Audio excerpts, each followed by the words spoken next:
Kasunod nga po ng pagpaparangal kay LeBron James bilang Olympic MVP sa pagkapanalo ng Team USA ng gold medal, inulan nga po siya dito ng sari-saring mga pambabatikos mula sa kanyang mga haters kagaya ni Skip Bayless. Ayon nga po dito, sa kabila ng halos pag-average ni LeBron James ng triple-double, mas deserve pa rin naman nga po ni Stephen Curry ayon sa kanya na makuha ang MVP since siya nga daw ang nagbuhat sa USA sa nakalipas na laro ng semis at gold medal match kontra sa Serbia at France. Kung hindi nga daw dahil sa kanyang mga clutch 3 at pagbuhat niya sa USA, hindi nga daw sila mananalo ng gintong medalya. Pero ayon nga po sa naging pahayag ni LeBron James, wala rin naman nga po siyang pakialam kung sino man sa kanila ang parangalan bilang Olympic MVP dahil ang mas mahalaga, nasungkit nila ang kanilang inaasam na gold medal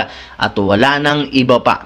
Team effort ang ginawa nila simula sa pagsisimula ng laro. Halos ang kanyang mga teammates ang nag-step up at nagawa ang kanilang role para manalo ang Team USA. Samantala, at ngayon nga pong tapos na ang Olympics, babalik na nga ang kanilang mga players sa Amerika at sa kanika nilang kupunan. Sa madaling salita, magkakawatak-watak na ang kanilang mga malalaro, gayong magfo-focus na rin naman sila sa kanika nilang mga sariling team. At ang mahirap pa dyan, malaki ang posibilidad na ito na ang huling beses na magkakasama sila sa USA since may ilang mga players na nga na hindi dito maglalaro kagaya na lamang ni LeBron James. Pero sa parte ni Kevin Durant at Stephen Curry, posible nga pong makapaglaro pa rin sila sa 2028 Olympics na gaganapin sa Los Angeles. And speaking of Curry, kagaya ng ibang mga players ng USA, babalik na rin naman ito sa Bay Area para simulan ang kanyang mga gagawing plano sa Golden State Warriors. Yes mga idol, simula sa pagtandem niya kina Kevin Durant at LeBron James,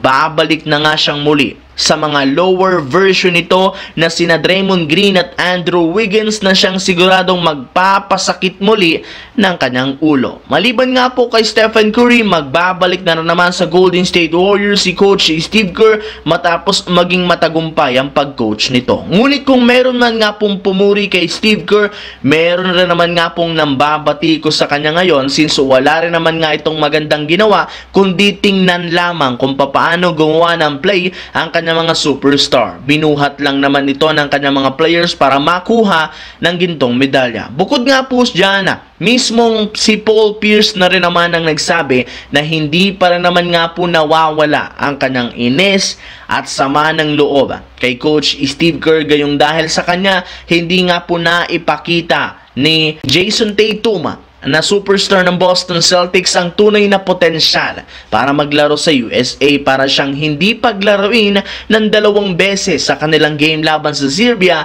at bigyan lamang ng kakarampot na playing time sa Olympics. Kaya sigurado nga pong dadalhin niya ang kanyang sama ng loob kay Steve Kerr hanggang sa magsimula ang bagong season ng NBA.